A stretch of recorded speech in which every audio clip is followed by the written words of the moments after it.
What is going on, everyone? Welcome back to Behind Your Arc Basketball on YouTube. In this video, I'm going to discuss the big takeaway from Saturday's trade outcome for the Boston Celtics. I'll also go through the next steps for the Celtics with the different options they could take and which players they could possibly sign next after the Celtics were left out of the trade for Anthony Davis on Saturday.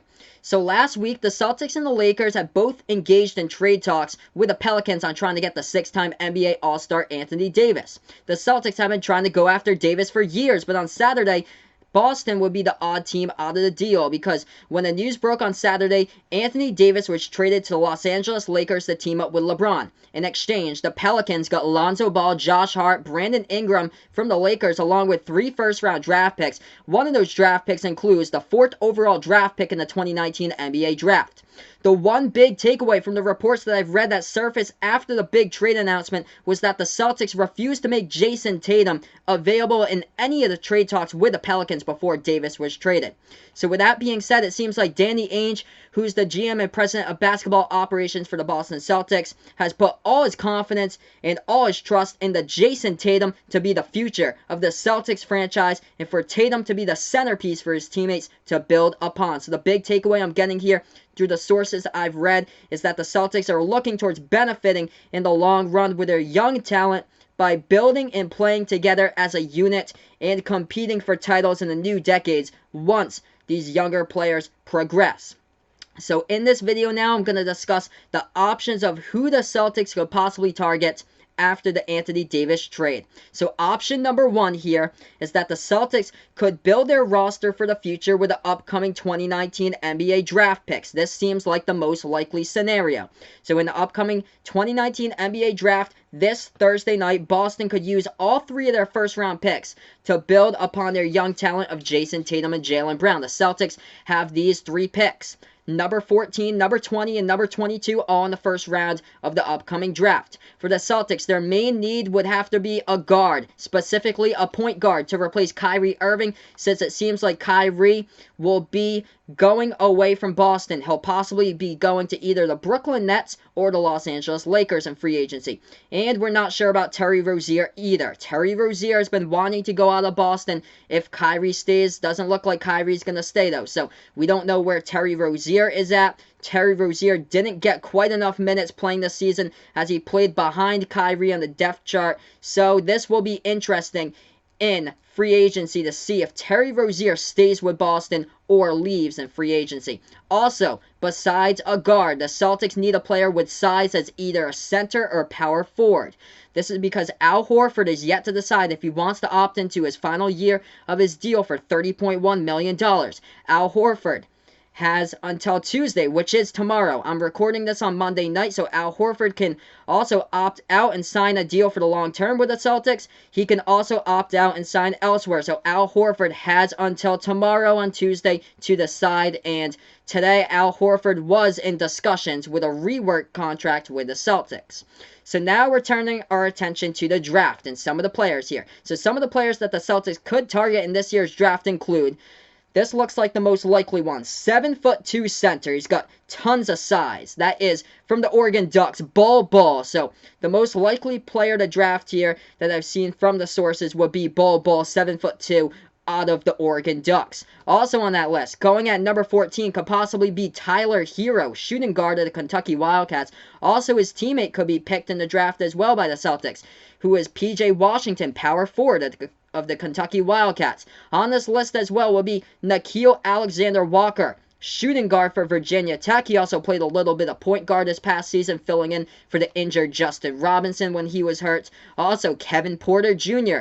from USC. He's a shooting guard. He's on the list as possible Celtics draft targets. And a really good three-point shooter on this list would be Cameron Johnson, small forward at the University of North Carolina. He's on this list as well. So that's the first option here for the Boston Celtics, building their roster for the future with the upcoming 2019 NBA draft picks. That seems like the most likely. Moving on to option number 2 here would be to do a trade.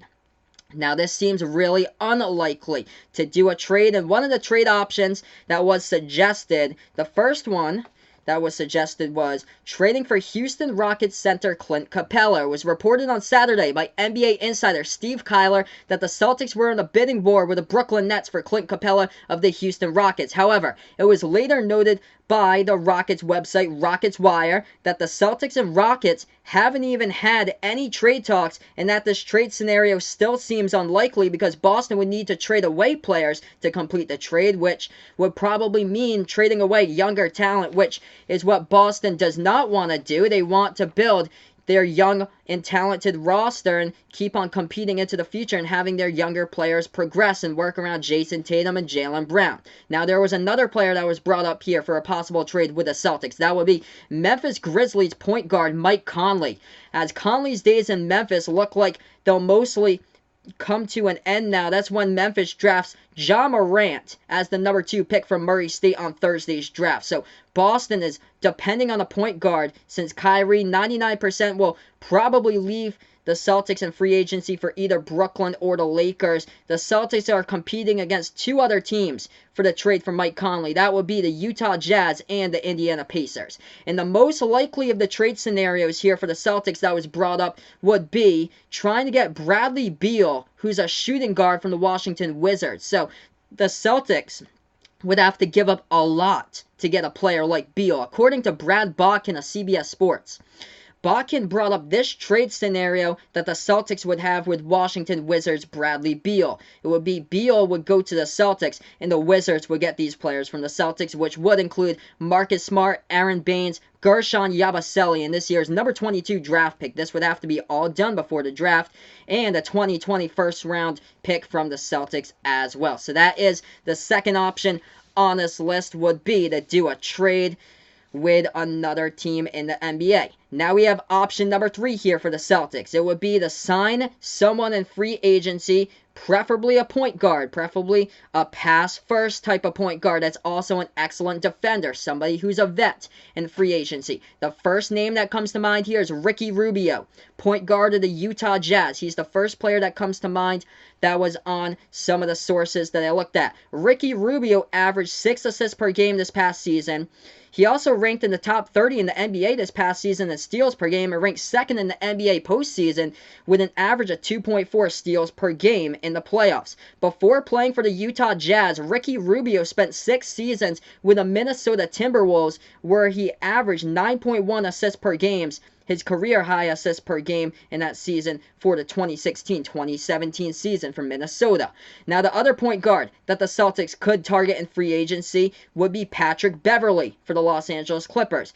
Beverley has gained some interest, though, by the Chicago Bulls. Chicago Bulls are also in need of a point guard, but Patrick Beverley's a smaller player, but despite his size, he has a lot to offer when it comes to his defensive skill set. He's a terrific defender. He's a great rebounder. He averaged around 5 rebounds per game this past season, and he's only around like 6'1".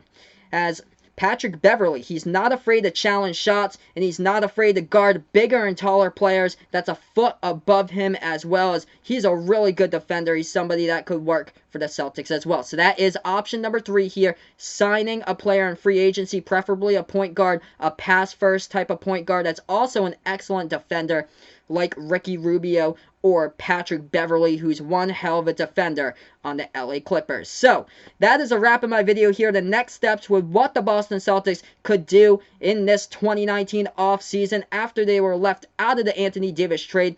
Don't forget to like, share, comment, and subscribe to my channel. Also, let me know in the comment section down below of any other trade or free agency rumors that you have heard that the Celtics might have interest in. Thanks for watching my video. For all your basketball offseason news, stay in the know here with Behind the Arc Basketball on YouTube.